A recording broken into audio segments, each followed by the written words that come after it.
Alors Marie, Oui, on va parler un petit peu de vous, beaucoup de Klaxoon. Ouais. Mais on va commencer par vous. Vous êtes évangéliste chez Klaxoon. exactement. Présentez-vous C'est un petit bizarre. peu. Alors avant de dire ce que c'est qu'évangéliste, parce que je l'ai représenté il n'y a pas très longtemps, on m'a dit waouh, qu'est-ce que c'est que ça. Donc déjà, je suis ravie d'être devant vous ce matin. Ça me fait très plaisir de partager sur la peur et de parler un petit peu de Klaxoon et un tout petit peu ce que je peux partager de mon expérience. Ça fait une quinzaine d'années moi que je travaille et j'ai commencé en fait, j'ai pu passer du grand groupe à la start-up il y a 4 ans. Donc j'ai commencé mon parcours en fait dans un grand groupe qui est L'Oréal à Paris, où j'avais en charge en fait d'abord de créer des parcours de formation, donc vraiment dans le monde de la formation, du learning, de créer des parcours pour des usines du groupe et puis de les animer un petit peu partout dans le monde. Et puis après, je suis partie, toujours chez L'Oréal, dans un autre métier qui était le métier d'ingénieur développement produit. Alors c'était un challenge, là pour le coup, la peur était très présente, puisque c'est un métier d'ingénieur, alors que j'ai fait une école de commerce. Donc voilà, c'était le grand bain, le grand frisson, on va dire, pour reprendre les mots d'aujourd'hui. Donc c'était un peu compliqué. Ouais, c'était difficile, mais ça a été un super challenge. Et là, le métier, c'était en fait, le marketing vous dit, je veux lancer une douche d'op de la couleur rose et je veux qu'elle soit dans toutes les grandes surfaces dans 8 mois. Et donc là, en fait, le métier, c'est de coordonner les différents acteurs qui font en sorte que 8 mois après, cette douche d'op rose, elle soit sur le marché. Donc ça a été 7 années d'expérience intense en grand groupe. Et puis après, je suis partie en cabinet de conseil, en formation, dans une plus petite structure qui s'appelle Segos, qui fait de la formation pour professionnels. Et là, j'avais un métier très d'ingénieur pédagogique. L'idée, c'était de concevoir des parcours de formation, mais à chaque fois sur des contenus qu'on ne connaissait pas, qui étaient chez le client. Donc ça va en fait du parcours des conducteurs de RER à la RATP, jusqu'à des programmes de formation pour haut potentiel dans la banque. Donc vraiment des choses très très différentes. Et puis, ça, je l'ai fait pendant 7 ans encore. J'aime bien les chiffres ronds. 7. Et depuis 4 ans, en fait, j'ai rejoint effectivement Klaxoon, qui, en fait, c'était vraiment le tout début. Il y avait 5-6 personnes à l'époque. C'était le tout début, c'était il y a pile 4 ans, en octobre 2014. On n'avait pas encore lancé le produit, puisqu'on l'a lancé en mars 2015. Et là, du coup, c'était une équipe qui avait une idée, qui avait une intuition, qui se disait ça, c'est une idée qu'il faut qu'on aille porter. Et donc, pourquoi évangéliste ? Eh bien, il y a 4 ans, personne ne connaissait Klaxoon. Il fallait aller le porter, il fallait aller l'expliquer à l'extérieur. Et du coup, ça a pris tout un tas de métiers différents. Et c'est aussi pour ça que c'est moi que vous avez devant vous encore aujourd'hui. Voilà. Alors Klaxoon, comment est-ce que vous pourriez définir ce que l'entreprise propose et à qui ? Alors déjà, qui connaît Klaxoon dans la salle ? Super. Qui l'a déjà utilisé à part ce matin ? Ah, c'est pas mal. Vous auriez pu faire l'animation. C'est pas mal. Alors, Klaxoon, en fait, c'est une plateforme qui permet d'améliorer radicalement l'efficacité du travail en équipe. Le premier moment, quand on pense travail en équipe, en fait, dans les organisations, dans les entreprises, c'est très souvent le moment de la réunion. Et en fait, on y passe énormément de temps. En réunion, on y passe 16 ans de sa vie sur une carrière professionnelle. Une carrière de 40-41 ans, on va dire 42 peut-être maintenant. 16 années, c'est énorme. Et en fait, il y a 2 choses très intéressantes à retenir sur ces moments de réunion. Je ne sais pas si ça va vous parler. La première chose, c'est que 70% du temps, on va faire autre chose que le sujet même qui nous réunit. C'est-à-dire, on est là, mais on n'est pas là. Exactement. On est là, on n'est pas là. Alors, il y a tout un tas de raisons. Mail, Ouais, mais il y a tout un tas de raisons. C'est que souvent, dans ces réunions, en fait, on est encore dans un schéma descendant. On est dans un schéma où quelqu'un arrive avec une présentation qu'il a préparée et va venir vous présenter quelque chose. Alors que nous, on pense fondamentalement qu'en réunion, il faut plus arriver avec des questions qu'avec des présentations ou des solutions. Si on se réunit, c'est parce qu'on a des choses à débattre, à échanger, qu'on a besoin de trouver des solutions ensemble. Donc ça, c'était la première chose intéressante. Et puis la deuxième, et ça fait le lien aussi, je trouve, avec le sujet qui nous réunit aujourd'hui sur 360, c'est que 50% des gens ont peur de s'exprimer. Et vont pas s'exprimer du coup. Et pourtant, c'est pas parce que vous êtes en réunion que vous n'avez rien à dire. Le problème, c'est que ça va être difficile de prendre la parole et de pouvoir s'exprimer. Et donc du coup, Klaxoon, ça permet quoi ? Comme vous l'avez fait là, vous avez vu, vous avez pris ce que vous aviez dans la poche, vous êtes connecté, rien à installer. Là, vous avez commencé à partager qui vous êtes. Tout à l'heure, vous allez pouvoir partager des questions, mais vous pouvez aussi partager des idées dans des brainstorms, des quiz, des sondages, tout un tas d'activités. Et aujourd'hui, on est du coup basé à Rennes, du coup à Cesson-Sévigné, tout à fait, pour être précise. Vous avez bien raison. Du coup, en fait, on est passé de 5. Donc, quand moi j'arrivais, aujourd'hui, on est 200. Il y a plus d'1 million de personnes dans le monde qui utilisent Klaxoon dans 120 pays. Et puis, chose importante, j'en profite pour le dire, on recrute 150 personnes l'année prochaine. Pour l'année prochaine, donc s'il y a des CV à déposer, des rencontres j'en à faire... J'en parle parce que bouche à oreille, etc., on ne sait jamais, c'est important. Quel type de profil? Tout. On recherche des profils R&D. Aujourd'hui, on a une petite centaine de personnes en R&D, mais on voudrait doubler ce nombre à terme. Et puis également côté commercial, côté marketing, côté client, tout ce qui est customer experience, comment est-ce qu'on fait vivre l'expérience à nos clients. Vraiment tous les métiers. Est-ce que vous avez pu mesurer les changements notoires qui ont été effectués dans ces nouvelles réunions, réunions nouvelle génération avec Klaxoon sur le temps de... Tout à fait, c'est intéressant parce on écoute beaucoup du coup, quand on parle de customer experience, on écoute beaucoup nos clients. Et ce que nous disent nos clients, c'est qu'en moyenne, la première chose, c'est que dorénavant, tout le monde s'exprime en réunion. Là où avant, ils avaient quelques personnes, là, c'est vraiment l'intégralité des gens qui vont du coup venir donner leurs idées. Donc ce qui est bien, c'est que ça implique tout le monde et puis il y a plus de valeur ajoutée du coup dans tous les échanges. La deuxième chose que nous disent nos clients, en moyenne, ça dépend des types de réunions, ça dépend des clients, mais en moyenne, ils arrivent à prendre 3 à 4 fois plus de décisions en réunion. Et puis du coup, l'effet collatéral qu'ils n'avaient pas attendu, c'est que les réunions, en fait, elles diminuent en temps et ils arrivent, suivant encore une fois les réunions, à diminuer de moitié la durée des réunions. Ce qui est énorme. Alors, dans quelle mesure, puisque c'est la thématique... des 360, dans quelle mesure le grand frisson, la peur, a permis à Klaxoon d'être là aujourd'hui, de devenir ce qu'il est devenu? Qu'est-ce qui a été déterminant? En fait, Klaxoon, c'est une entreprise qui s'est construite et qui se construit toujours, parce que c'est que le début. On espère que... Voilà. On a une ambition qui a toujours été très forte et qu'on a toujours affichée, qu'on appelle « Make the world Klaxoon with my beautiful accent ». Donc l'idée, c'est de venir faire en sorte que Klaxoon soit le plus utilisé possible. Et du coup, pour construire ça, en fait, Klaxoon est une entreprise qui se construit étape par étape. Donc en fait, on a toujours relevé des challenges, on s'est toujours mis la barre un petit peu haute. Et du coup, à chaque fois, on est allé puiser, un petit peu dans la peur, on est allé puiser, parce que quand vous avez un truc énorme qui vous arrive, on dit « Ok, ça, est-ce qu'on va réussir à le faire ou pas ?» Donc en fait, on est allé à chaque fois, parce que c'était le cas historiquement, mais c'est toujours le cas, on va puiser en fait dans des ressources qu'on n'avait jamais explorées. Et du coup, je vais vous donner un exemple. Je pense au CES. Vous connaissez le CES ou pas? Ouais. Consumer Electronic Show, donc c'est la grande messe du numérique à Las Vegas qui a lieu depuis plus de 30 ans. Je crois que l'année dernière, c'était la 30e année. Et donc du coup, vous voyez, on a lancé, nous, en mars 2015. Et janvier 2016, on s'est dit, allez, on y va. En plus, on avait remporté un prix, on avait candidaté. On s'est dit, on y va. Mais on y va, on était à l'époque 2016, on devait être 60, 70, quelque chose comme ça, je n'ai même plus en tête. Et on est parti à 7. Donc on n'avait aucun code. Première fois qu'on allait du coup présenter Klaxoon comme ça sur une si grande scène. Donc on y est allé, on s'est dit, allez, on y va, on retrousse nos manches et on y va en équipe. Parce que ça, c'est un truc très très important. C'est que ces challenges-là, en fait, on les relève à la fois de manière individuelle, en puisant dans nos ressources, mais également en faisant confiance au collectif. Donc on y va, et puis il y avait un premier événement qui est en fait un peu une révélation à la presse des entreprises qui ont eu des prix. Donc on avait pris un stand là-bas, on y va, ça dure 2 heures, et là on teste un pitch. La catastrophe. Honnêtement, la catastrophe. On s'est dit, ok, personne n'a compris ce qu'on fait, personne n'a compris ce qu'on veut dire, et le surlendemain, commencer les 4 journées de salon. Et là, vous savez que ces 4 journées de salon, on nous l'avait dit, c'est une machine à laver, vous avez un tas de monde qui passe et vous n'avez pas le temps du coup de réfléchir. Donc on s'est dit, comment on fait? Comment on fait On n'est pas compris. Voilà, on n'est pas compris, on est là, on a dépensé de l'argent, on n'avait pas levé de fonds à l'époque, on s'est dit, c'est un investissement de temps personnel, parce qu'on a passé beaucoup de temps là-bas, financier, donc on ne peut pas ne pas y arriver. Donc en fait, là, on est allé puiser. On s'est dit, il nous reste une journée. Et donc, en fait, à 7, on s'est enfermé dans la chambre d'hôtel, dans une chambre d'hôtel qu'on avait les 7, parce qu'on n'avait pas d'argent pour prendre une salle ou quoi aux caisses.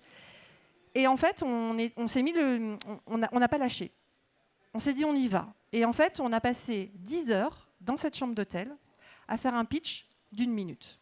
Pour 1 minute, 10 heures. 1 minute. Et en fait, on a pesé tous les mots. On s'est dit, est-ce que ça, les gens vont le comprendre? On appelait des collègues à Paris en disant ça, est-ce que tu le comprends? Enfin, à Rennes, est-ce que tu le comprends? On appelait des amis, est-ce que ça, tu le comprends? On a toujours cette idée de feedback, toujours cette idée de, vous pouvez pas faire ça en microcosme, vous pouvez pas faire ça forcément sans tester à l'extérieur.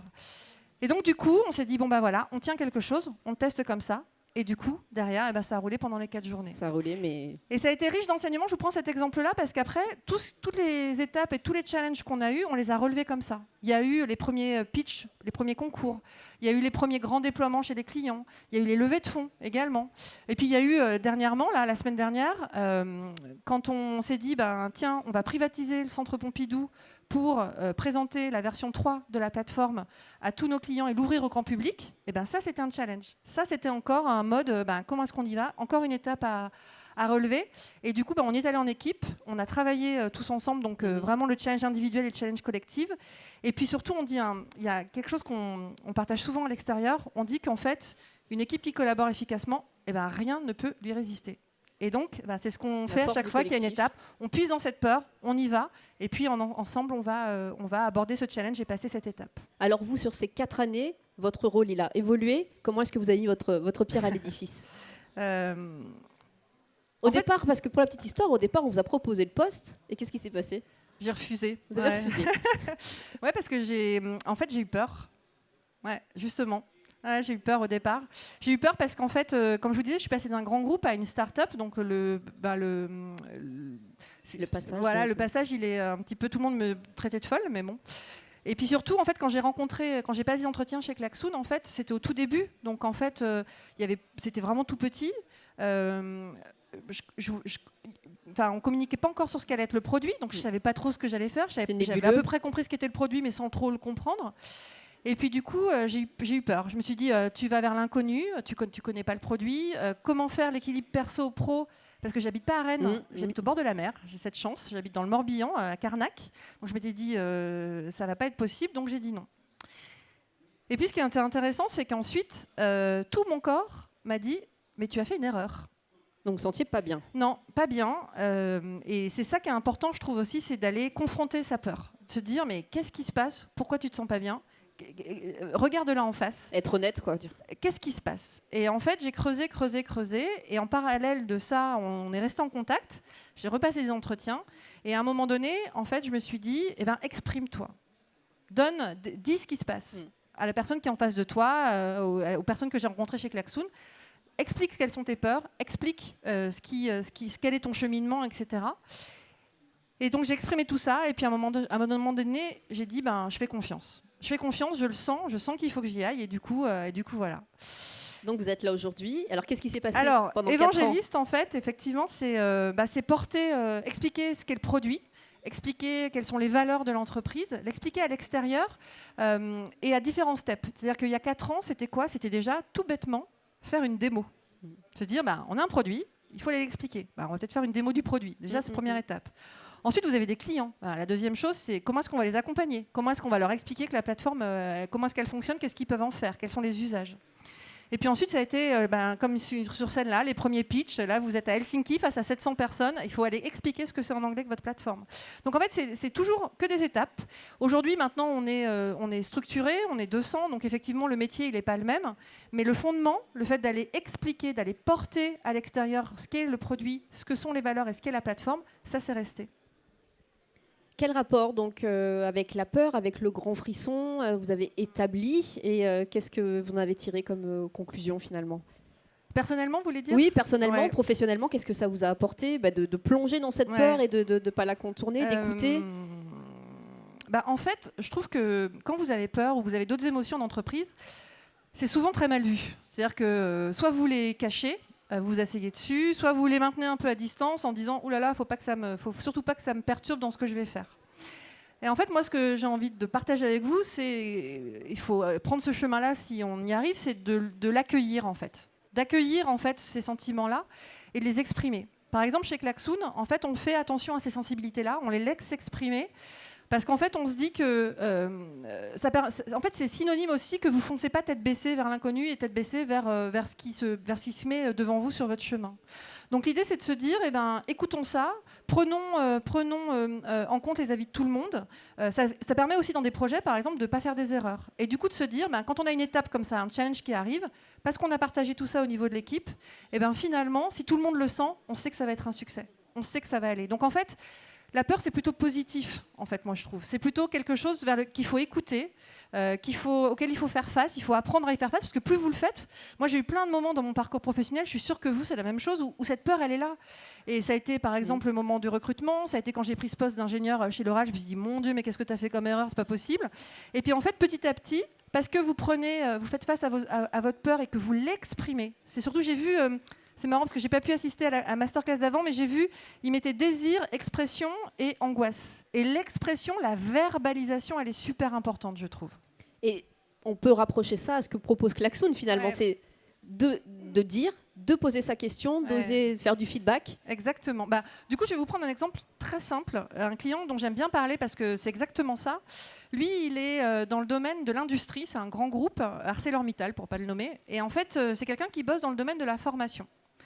Donc il a des équipes réparties un peu partout dans le monde. Et tous les ans, il fait une réunion pour préparer les objectifs de l'année d'après. Donc il a 20 personnes connectées. Il y en a qui sont en salle avec lui, puis il y en a qui sont à distance.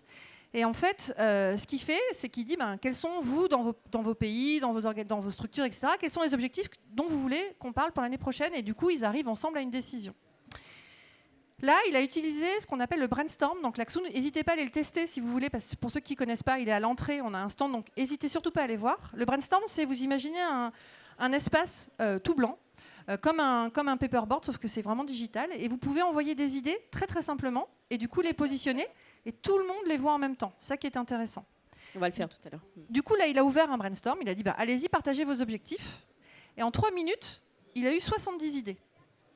Donc lui, il nous a dit, déjà, ça, j'ai jamais 70 idées dans une réunion comme ça. Jamais, j'en ai 5, 6, 7 qui émergent parce que les gens, ce que je vous ai dit tout à l'heure, ils n'osent pas s'exprimer. Donc lui, déjà, du résultat, il dit, on a vraiment eu des idées, on a échangé, on est arrivé à une décision ensemble. Et puis, ce qu'il a fait, c'est qu'il a pris son téléphone et il a appelé, en fait, quelques participants. Et les participants lui ont dit, mais c'est incroyable parce que là où c'était compliqué oralement de prendre la parole dans une réunion comme ça, à distance ou même en salle, et il dit là, en fait, c'est comme un SMS. Vous prenez en fait son smartphone et vous envoyez l'idée. Et il dit c'est tellement simple à faire et c'est tellement rassurant aussi de voir ces idées au milieu des autres, de voir les gens rebondir, mais ils ne voient pas forcément que c'est votre idée à vous. Et donc en fait, les gens sont allés au-delà de leur peur. Ils ont réussi finalement, et c'est ça que permet Klaxoon, à prendre la parole, très simplement. Et en fait, ce qui est intéressant, c'est qu'on gomme aussi cette idée, il faut être bon à parler, il faut être éloquent. Vous savez, il faut pouvoir se tenir sur une scène et pouvoir parler. Mais en réunion, il y a des gens qui ont peur de le faire. Et là, en fait, ça remet un petit peu tout le monde finalement au même niveau et ça permet véritablement à tout le monde de s'exprimer. Comment ça se passe avec les collaborateurs, collaboratrices qui sont dans ce sentiment-là, qui ont peut-être du mal à le gérer aussi comment les rassurer, comment rentrer dans le collectif et en faire quelque chose de positif, de rassurant? Je dirais qu'il y a beaucoup l'écoute en fait. Ce que je disais tout à l'heure, c'est laisser la place en fait à l'expression. Laisser la place en fait, la personne, parce que souvent il y a le non-verbal qui va parler. Vous allez voir que la personne a peut-être peur, vous allez voir qu'elle est un petit peu, qu'elle n'a pas forcément envie de s'exprimer, etc. Il faut pouvoir mettre en place effectivement cet espace où l'expression peut avoir lieu, où vous pouvez permettre aux gens de dire ce qu'ils pensent, de donner leurs idées, de faire grandir aussi ce collectif. Et nous, c'est ce qu'on essaye de faire, effectivement, en tout cas chez Klaxoon, de prendre en compte ces avis pluriels, j'ai envie de dire. Tout le monde n'a pas le même avis, et heureusement. Et du coup, de les prendre et de prendre ces points de vue-là et de construire quelque chose ensemble. Et ce qui est très, très, très important, c'est de le faire en équipe. Ça, c'est vraiment une clé parce que du coup, vous avez aussi cette capacité. Moi, je me souviens quand j'étais chez L'Oréal, je parlais beaucoup, beaucoup à l'équipe et l'équipe me renvoyait en fait du feedback et me renvoyait en fait de la réassurance. Ne t'inquiète pas, ça va aller, etc. Et en fait, du coup, en équipe, vous arrivez à avancer beaucoup plus vite.